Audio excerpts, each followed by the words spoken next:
So I'm going to do number 20. Now, just as a reminder, so for example, let's look at number 19 real quick. As you see that you have 7 raised to the 3x plus 5 equals 7 raised to the 1 minus x. Now, if you have the same base, then the exponents equal each other. So for example, this would be 3x plus 5 equals 1 minus x, and you solve for x.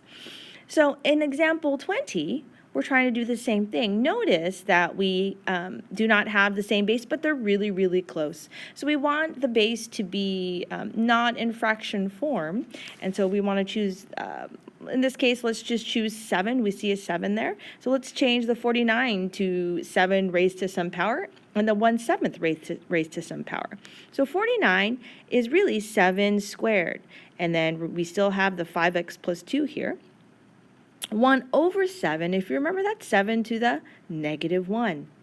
And then now they all have the same base. Because the base is the same, the exponent's equal. So let's go ahead and set that up. So this is 10x plus 4 equals negative 11 plus x. So let's go ahead and solve for x. Subtract x from both sides. So we get 9x plus 4 equals negative 11. Subtract 4.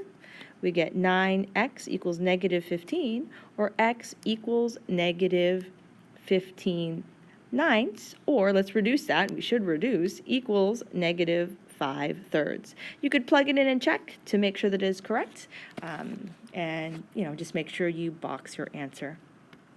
Let's go ahead and do number 24, solving a logarithmic equation. So we have log base 2 of x plus log base 2 of x minus 2 equals 3. Now, the very first thing you should do is when you have it separated like this is you need to combine them back together. So let's do that first before you exponentiate. You have to do that before you exponentiate. So this becomes log base 2 of x times, and remember when you're adding, you're multiplying. Okay, you're multiplying those logs.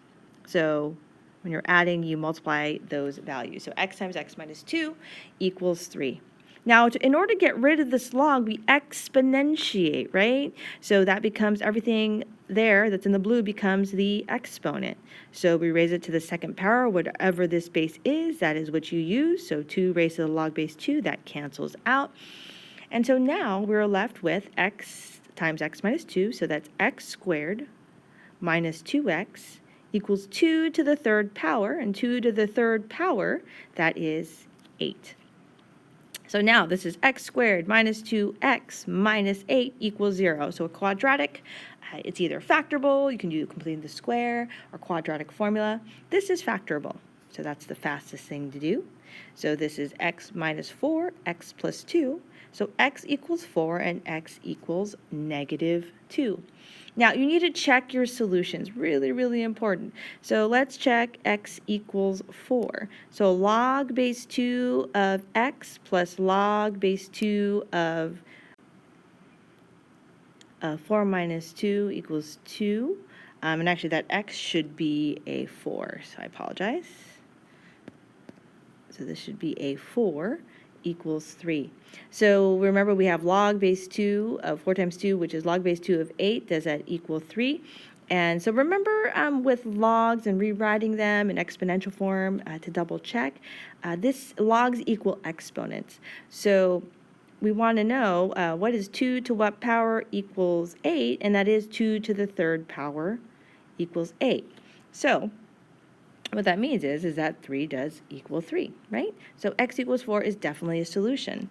Let's go ahead and check x equals the other value, negative 2. So if you plug that in, notice I get log base 2 of negative 2 plus log base 2 of negative 4 equals 3. Now, as soon as you get this negative 2 here, that means that it's undefined. So it doesn't matter that I can multiply negative 2 and negative 4 to make a positive 8. It doesn't matter. This is negative, and that's not allowed. So what that means is x equals negative 2 is not a solution.